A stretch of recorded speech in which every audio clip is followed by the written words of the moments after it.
Bonsoir à tous et bienvenue dans cette édition d'information sur la télé du 21e siècle dont voici les principaux axes. À partir du mois d'août prochain, aucun voyage ne sera effectué par les personnes non vaccinées. C'est la nouvelle mesure annoncée par l'Agence nationale de sécurité sanitaire pour encourager la vaccination contre le Covid-19 en Guinée. Et puis le chef d'État haïtien Jovenel Moïse a été assassiné dans la nuit du mardi à ce mercredi 7 juillet 2021. Sa résidence aurait été attaquée par un commando d'hommes armés, a annoncé le Premier ministre sortant Claude Joseph dans un communiqué. Et son épouse a également succombé quelques heures plus tard. À tous, bonsoir et bienvenue dans ce journal. Le rapport 2021 publié récemment sur la traite des personnes du département d'État américain a placé la Guinée au niveau 2 sur la liste de surveillance. Cependant, cette nouvelle ne semble pas inquiéter pour autant les autorités guinéennes. Ce mercredi 7 juillet 2021, le président du parti UDRG, Baouri, a commenté cette actualité. Mariama Bari et Moustapha Diané pour ce reportage. Le rapport 2021 sur la traite des personnes, publié récemment par le département de l'État américain, a placé la Guinée au niveau 2 sur la liste de surveillance. Une nouvelle qui semble peu atteindre les autorités guinéennes. Ce mercredi 7 juillet 2021, nous sommes allés à la rencontre du président du parti, l'UDRG, qui s'est exprimé sur la question. Le rapport du département d'État américain concernant la traite des personnes illustre le peu d'intérêt que les autorités guinéennes accordent à la question des droits de la personne de manière générale. Vous savez, il y a l'aspect droits de l'homme, le respect des droits politiques, sociaux et culturels des personnes. Ça, c'est un aspect qui est beaucoup plus visible. Maintenant, lutter effectivement contre cela nécessite des politiques extrêmement longues qui nécessitent un grand intérêt pour la puissance publique. Et puis d'accroître la lutte contre la pauvreté de manière générale. Quant à la question de savoir à quelle réponse on peut s'attendre de la part des autorités guinéennes, Baouri répond. Le premier réflexe, c'est de dire qu'ils ont édulcoré la réalité en considérant qu'ils n'ont pas essayé d'en savoir davantage. C'est la réponse la plus facile. Un. Deuxièmement, ils vont essayer d'avoir une dynamique de communication, c'est-à-dire masquer la réalité en faisant croire que c'est parce qu'on présente mal la Guinée que les choses sont perçues comme ça. Mais la réalité, elle est là. Il faut guérir les choses à la racine. Même si l'État guinéen fait des efforts dans ce sens, il faut mentionner que dans la dite copie, Washington pointe le non-respect des normes minimales pour l'élimination de la traite des personnes par Conakry. Également dans l'actualité, suite à l'accusation d'Amadou Damaro Camara d'avoir fait une gestion opaque de népotisme dans l'attribution du marché de rénovation de l'Assemblée nationale et même de détournement dans le projet de digitalisation de cette institution, ce mercredi, le président du parti ADC BOC a réagi à cette actualité. Pour ce député, il ne voit pas de défaillance sur le fonctionnement de cette institution. C'est un reportage de Kedjetou Bali et de Ibrahima Khalil Silla. Contrairement au regard critique que certains députés portent sur la gestion de l'Assemblée nationale, Dr Ibrahima Sori Diallo du parti ADC BOC, lui, soutient que l'institution avec pour dirigeant Amadou Damaro Camara ne souffre d'aucune défaillance. Tout ce qu'il faut rappeler de la gestion que le président de l'Assemblée nationale a eu à faire, il a partagé, c'est dans un cadre bien élargi, une transparence qui ne dit pas son nom. Il y a encore une gestion de qualité. Si aujourd'hui on est parvenu à une assemblée plus participative que l'assemblée de la 8e législature. Poursuivant, ce député fustige l'accusation portée contre le président de l'Assemblée nationale. Pour lui, ces plaintes n'ont pas leur raison d'être. Bien entendu, ce sont des détracteurs qui ont agi, c'est-à-dire en fonction de leurs ambitions, c'est-à-dire c'est des combats d'ego. Alors si vous manipulez une guerre d'ego, cela veut dire que vous êtes au-dessus des principes qui régissent l'institution. Lorsque un président de commission demande à un président de l'Assemblée nationale des comptes sans passer par le bureau de l'Assemblée nationale, sans passer par l'intercom, sans passer par la plénière de l'Assemblée nationale, il va sans dire que vous ne connaissez pas comment et quoi est votre rôle. Raison pour laquelle nous avons pas mal eu des plaintes, mais des plaintes qui étaient vraiment des plaintes isolées, parce que c'est des plaintes qui n'ont jamais fait l'objet de débat. Honorable Ibrahima Sori Diallo affirme que tout n'a pas été rose à l'Assemblée nationale, mais il rassure que cette institution reste et demeure pour le bien du peuple de Guinée. Je vous le disais à l'entame, l'Agence nationale de sécurité sanitaire a décidé qu'à partir du mois d'août prochain, aucun voyage ne sera effectué par les citoyens sans prendre les 2 doses du vaccin. Pourtant, récemment, la pénurie de vaccins anti-Covid était constatée en Guinée. Là-dessus, un activiste montre son point de vue. Mariama Kindibali et Alassane Souma pour plus d'explications. La décision de l'Agence nationale de sécurité sanitaire par rapport à la prise du vaccin contre le Covid-19 avant tout voyage à partir du mois d'août prochain est salutaire pour l'activiste Souaïbou Fofana. Selon lui, cela contribue au renforcement des mesures barrières. Cette déclaration concerne effectivement pour le renforcement du respect de la barrière sanitaire. J'entendais par rapport à la déclaration de M. Sakoba qui disait que au début, 85% à Conakry des citoyens portaient les bavettes, mais de nos jours, il n'y a que 20 à 30% de personnes qui s'intéressent au port des bavettes.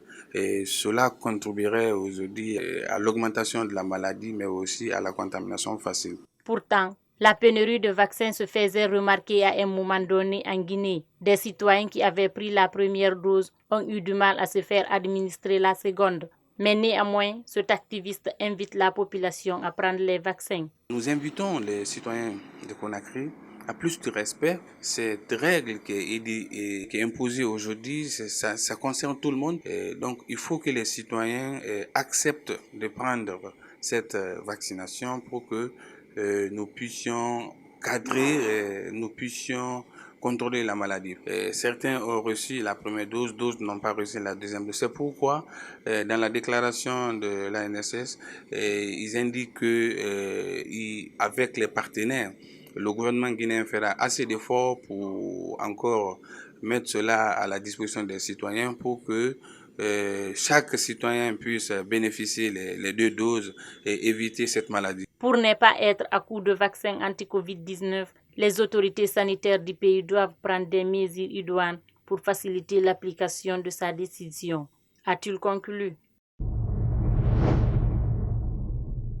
On en vient à présent à cette autre actualité. Dans un communiqué radiodiffusé, le gouverneur de la ville de Conakry, général Mathurin Bangoura, a demandé aux mendiants de quitter les lieux publics avant le 7 juillet 2021 et a instruit aux maires des 5 communes de la capitale de faire observer l'exécution effective de cette mesure. Ce mercredi 7 juillet, justement, nos reporters ont fait le constat sur le terrain. Yaya Bari et Ibrahima Paye Camara nous signent ce compte rendu.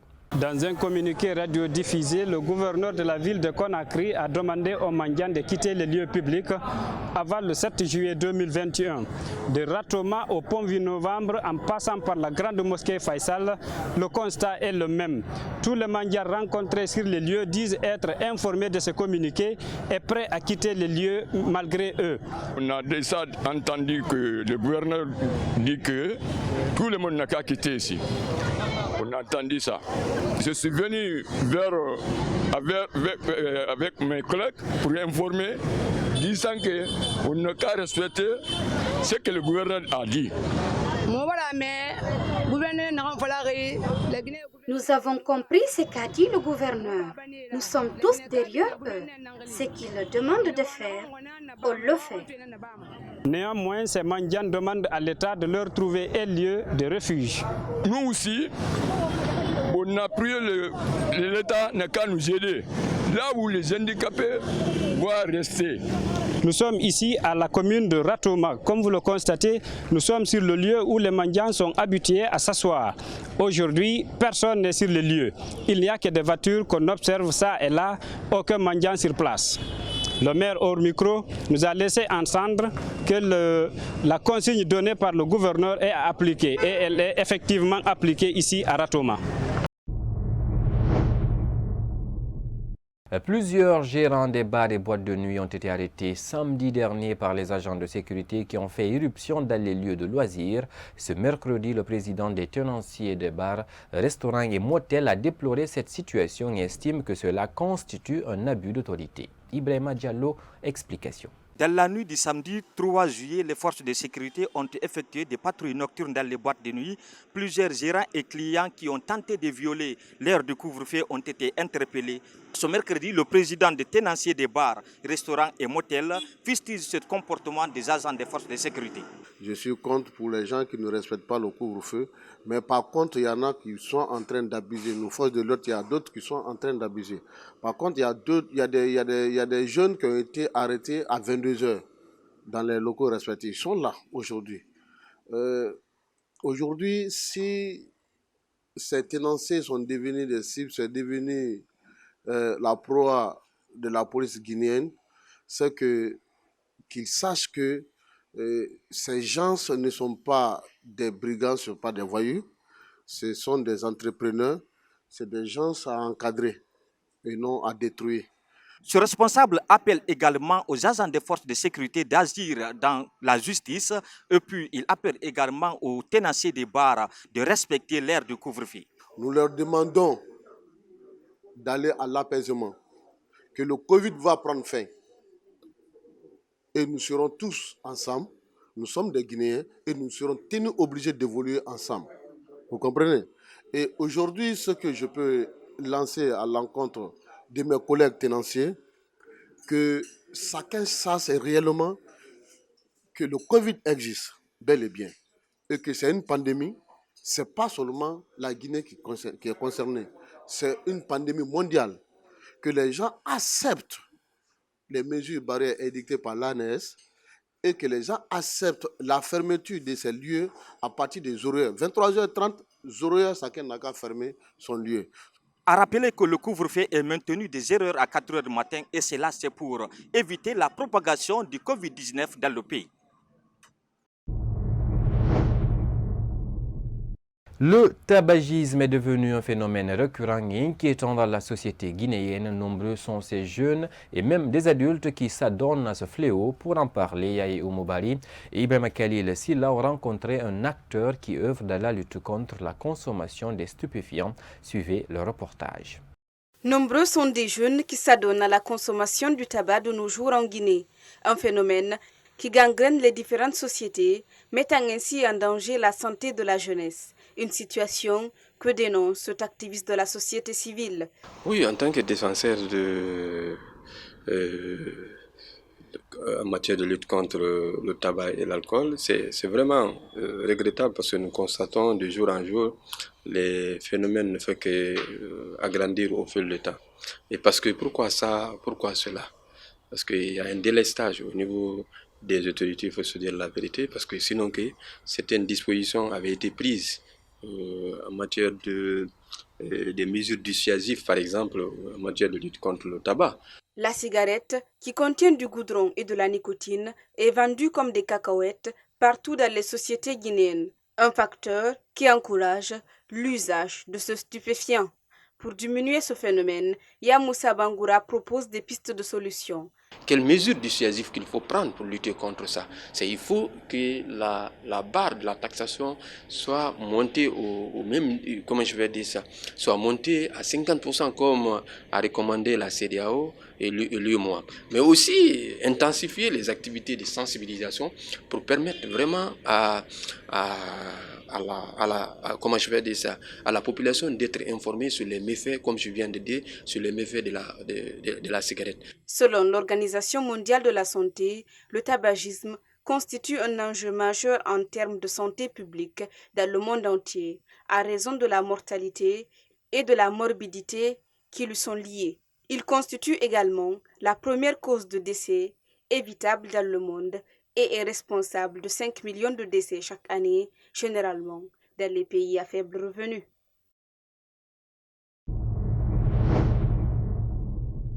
Dernier virage de cette édition, le président haïtien Jovenel Moïse, 53 ans, a été assassiné dans la nuit du mardi à ce mercredi 7 juillet 2021. Sa résidence en banlieue de Port-au-Prince aurait été attaquée vers 1h du matin par des hommes armés, a annoncé le Premier ministre sortant Claude Joseph dans un communiqué. Blessé par balle dans l'attentat, son épouse Martine Moïse a aussi succombé à ses blessures dans la matinée de ce mercredi. Commentaire Ibrahima Soribari. Le président de la République d'Haïti, Jovenel Moïse, a été assassiné par un commando armé qui serait vraisemblablement hispanophone et anglophone dans la nuit du mardi à mercredi 6 au 7 juillet 2021 au sein de sa résidence privée à Port-au-Prince. Hospitalisée dans un état grave, son épouse Martine Moïse, qui a également été blessée par balle dans l'attentat, a succombé de ses blessures en début de matinée. Le Premier ministre sortant, Claude Joseph, appelle la population au calme. Le président haïtien Jovenel Moïse, 53 ans, aurait été attaqué vers 1h du matin. Depuis cet acte horrible, le pays est dans un état de sous-tension. La peur règne dans le ventre des populations haïtiennes. Jovenel Moïse était au pouvoir depuis 2017, sa légitimité était remise en question depuis plusieurs mois. L'opposition et la société civile réclamaient de nouvelles élections. Le président avait préféré organiser en juin un référendum sur une nouvelle constitution. Un scrutin reporté au 26 septembre prochain en raison de l'épidémie de Covid-19, en même temps d'une présidentielle et des législatives. Cette ONG humanitaire est créée le 12 juillet 2019 par un jeune Guinéen basé en Allemagne. Planète Future vole au secours à la jeunesse et des personnes vulnérables. Ce lundi 5 juillet 2021, elle offre une enveloppe à cet adolescent atteint de la maladie d'asthme. L'ONG Planète Future a tellement sauvé des vies, a tellement fait des dons. Tels que lors du Covid-19, on a fait des dons, on a renouvelé des écoles. Quand le mois saint de Ramadan aussi est venu, on a fait des dons. Cette fois-ci-là, on a décidé de venir en aide à ces jeunes, à ces petits enfants qui sont malades.